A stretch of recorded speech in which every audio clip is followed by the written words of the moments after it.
Bonjour, voilà une nouvelle leçon de grammaire. Et là, je vais entamer le plus important dans une leçon de grammaire, c'est qu'il faut connaître les mots, la nature de chaque mot. Comme nous, les êtres humains, on a des noms. Il y a Fatima, il y a Malika, il y a Ahmed, etc.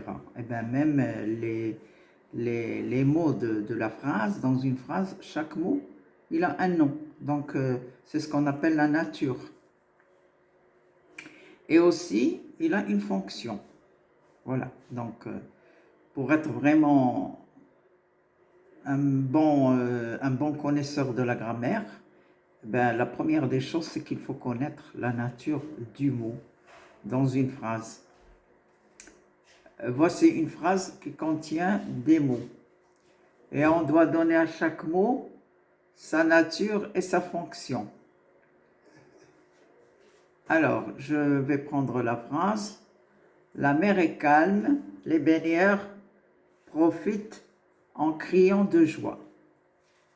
On va analyser chaque mot tout seul, mot à mot, tout doucement. Alors, je commence par le mot là. Là. Alors là, c'est quoi? Là, c'est un article défini. Il fait partie des articles définis, le, la, les et l'apostrophe. Ce sont des articles définis. Et bien là, c'est un article défini. C'est sa nature, sa fonction. Alors, la mère. Alors là, article défini, elle définit le nom mère, qui est féminin singulier. Mère féminin singulier parce que là, c'est un article défini qui est féminin singulier. Donc, il définit le nom mère féminin singulier. Je continue. Je passe maintenant à mère. Mère, la mère. Je continue. Voilà mère, la mère. Mère tout court. Mère, c'est un nom commun de choses. Voilà, nom commun de choses. Et sa fonction, sujet de l'auxiliaire être. Elle est sujet de l'auxiliaire être, parce qu'on a la mère et. Elle est sujet de l'auxiliaire être. Et quand je pose la question pour trouver la fonction sujet, je pose la question comment est, qu'est-ce qui est calme? Qu'est-ce qui est calme? C'est la mer. Donc en posant la question avec qu'est-ce qui est calme, on va trouver le sujet mer. Quand on pose la question avec qu'est-ce que, c'est pour trouver le sujet. Et puisque la mer, c'est un nom commun de choses, je pose la question avec qu'est-ce que. Si c'était le nom d'une personne, je vais poser la question avec qui est-ce que. Voilà la différence. Alors là, la question c'est qu'est-ce qui est calme? C'est la mer. Donc, mer, sujet de l'auxiliaire être, et il est au féminin singulier. C'est la fonction. Je continue. Bon. Maintenant, je reviens à la phrase là. La mer est calme. On va passer à est.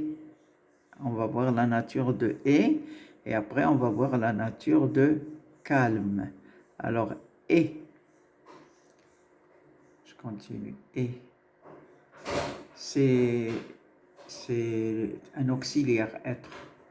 Auxiliaire être. Tout court, sa nature, on l'appelle un auxiliaire être. Quand je passe à la fonction, il est conjugué à la troisième personne du singulier du présent de l'indicatif.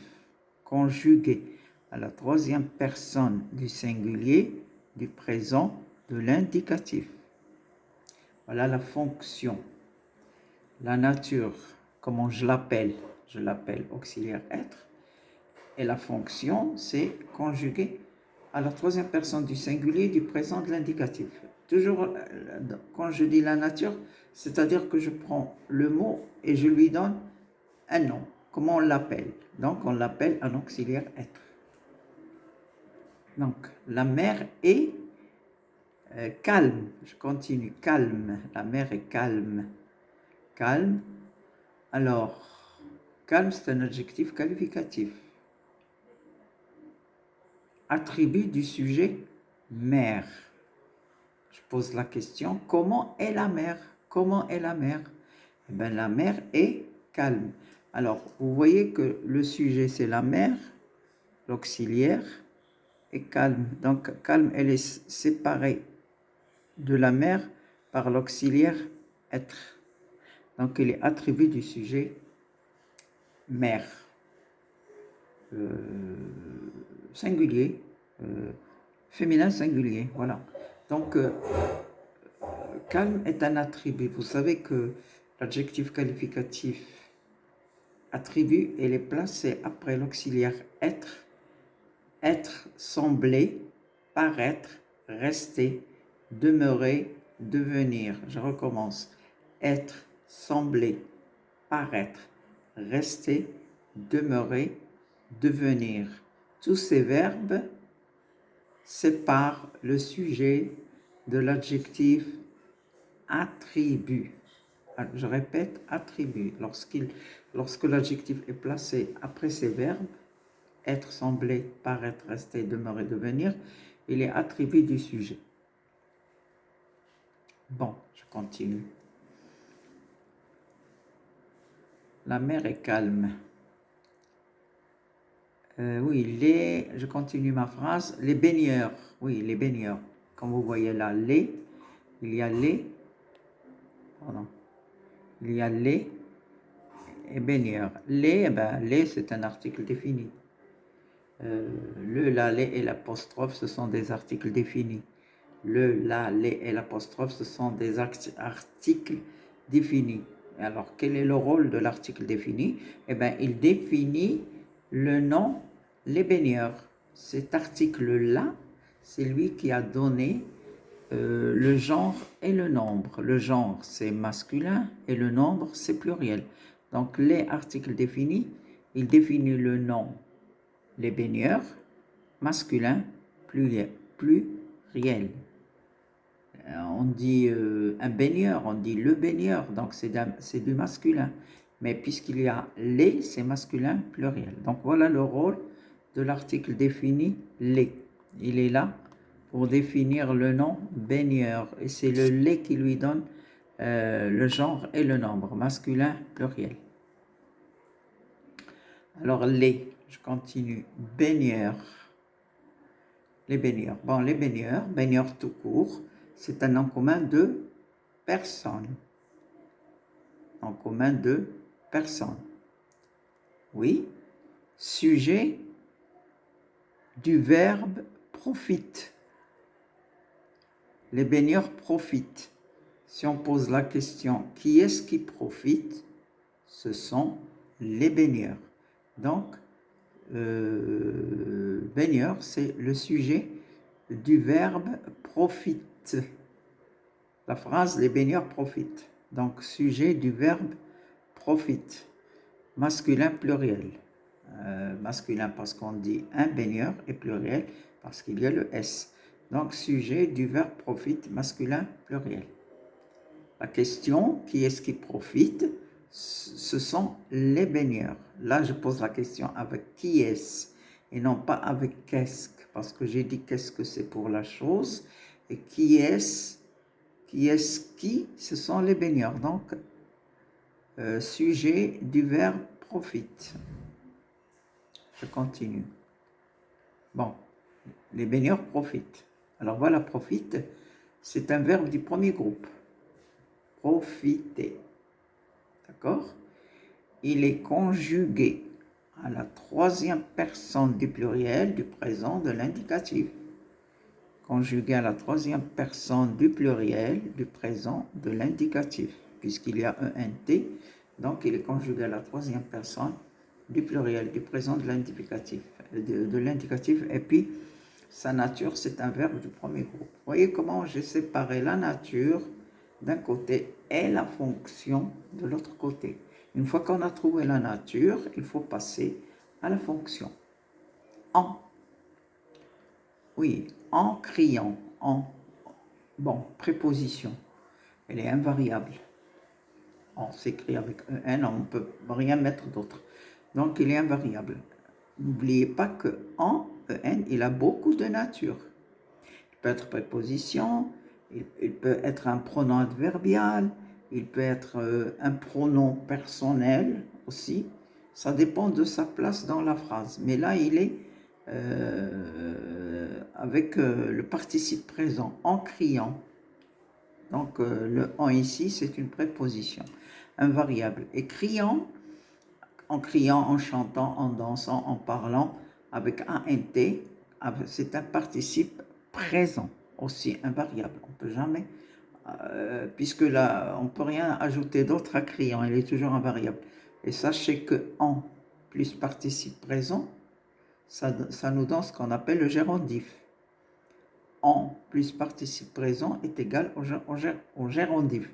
Mais là, je les ai séparés parce que je devais donner la nature de chaque mot. Donc en préposition, et criant participe présent. Invariable. On ne peut pas mettre ni S ni rien du tout. En criant. Et là, c'est en criant de joie. De. Article indéfini.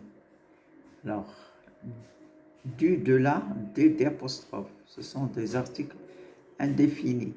Du, de là, des apostrophes. Ce sont des articles indéfinis. Il définit le nom joie en criant de quoi? De joie. Donc, de, c'est un article indéfini. Fait partie des articles indéfinis du, de la, des apostrophes. De joie. Joie, joie, on dit la joie. Nom commun, deux choses, féminin singulier. Même joie, on sait que joie, c'est un nom féminin. En criant de joie. Donc, la joie, c'est un nom féminin. Même s'il n'y a pas l'article là, mais on sait que joie, c'est un nom féminin. Nom commun de choses, féminin singulier. En criant de quoi? En criant de quoi? De joie. Donc, de joie, c'est un complément d'objet indirect du verbe crier, même s'il est au participe présent. Donc, vous savez que lorsqu'on cherche un complément d'objet indirect, on pose la question de qui, de quoi? De qui, de quoi? En criant de quoi? De joie. Donc, joie, c'est un nom commun de choses féminin singulier, complément d'objet indirect du verbe crier. N'oubliez pas de séparer la nature de la fonction. On donne d'abord la nature et après on cherche la fonction. Voilà. J'ai une petite remarque à faire là, que vous devez noter. Le verbe est le noyau de la phrase. Voilà. Quand on a une phrase où il y a un verbe, la phrase elle est verbale. Et le verbe dans la phrase, c'est le noyau. Donc, on se sert du verbe dans une phrase pour poser des questions, soit avant, soit après. Là, pour trouver le sujet, on pose la question à partir du verbe. Voilà, on pose la question à partir du verbe. Donc, le verbe, c'est « est ». Je vais vous donner un exemple. La mer est calme. C'est la phrase que j'ai donnée au début. Là, le verbe, c'est « est ». Vous voyez? Le verbe, c'est « est ». Voilà. Donc, c'est le noyau le plus important parce que c'est à partir de ce verbe-là que je vais poser la question. Je vais dire, qu'est-ce qui est calme? Qu'est-ce qui est calme? Réponse, c'est la mer. Donc, en posant la question avec qu'est-ce qui est calme, je cherche le sujet. Donc, qu'est-ce qui est calme? C'est la mer. Donc la mer, sujet de est, et les sujets de l'auxiliaire être. Donc je me suis basé sur le verbe pour poser la question avec qu'est-ce qui, pour la chose, qu'est-ce qui. Vous voyez? Donc je passe à l'autre phrase. Les baigneurs profitent. Le verbe est profite. Donc c'est le noyau de la phrase. Et je vais poser la question à partir du verbe pour trouver le sujet. Qu'est-ce? Non, pas qu'est-ce. Qui est-ce qui profite? Parce que là, c'est qui est-ce, c'est pour les personnes. Qui est-ce qui profite? Ce sont les baigneurs.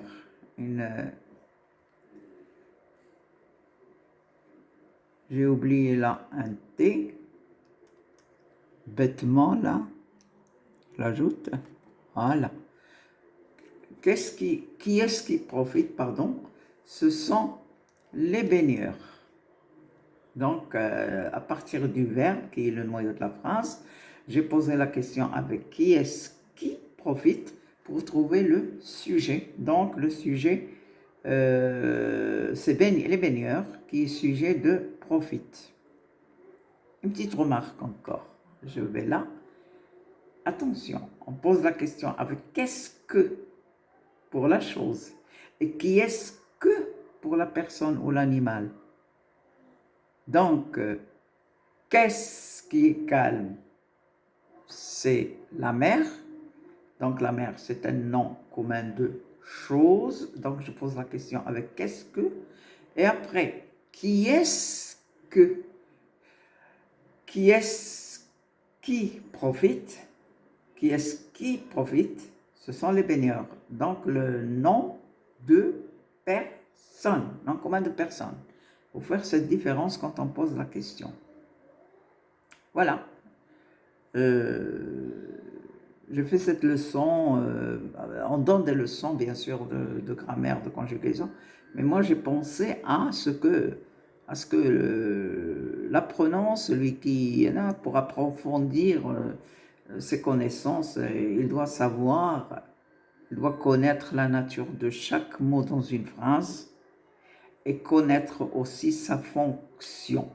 Et si on arrive à voir la nature et à voir la fonction, je suis sûr et certain qu'on ne va pas faire de faute. Si on travaille de cette façon-là, on ne va pas faire de faute. Soit poser une question pour trouver un sujet, poser une question pour trouver un complément d'objet direct ou indirect, ou un complément circonstanciel de temps ou de manière, etc., etc., etc. On doit savoir, premièrement, la nature et deuxièmement, savoir comment poser la question pour trouver la fonction. Et je répète que le verbe est le noyau de la phrase. Voilà. Bon courage, bon apprentissage et c'est tout. Je pense que j'ai donné l'essentiel et je trouve que cette leçon elle est vraiment intéressante pour bien maîtriser la grammaire. Et si on connaît la nature et la fonction, c'est sûr qu'on ne va pas faire de fautes. On va éviter de faire les fautes. Par exemple, le singulier, le pluriel, voilà. Si on cherche le sujet, qu'on trouve le sujet au pluriel, on va mettre la terminaison du pluriel. Si on cherche le sujet et on trouve le singulier, ben on va écrire le verbe au singulier. Je vous souhaite bon courage et n'oubliez pas de me lire, n'oubliez pas de regarder ma leçon. Et dites-moi si elle est vraiment intéressante. Je vous dis au revoir et à la prochaine.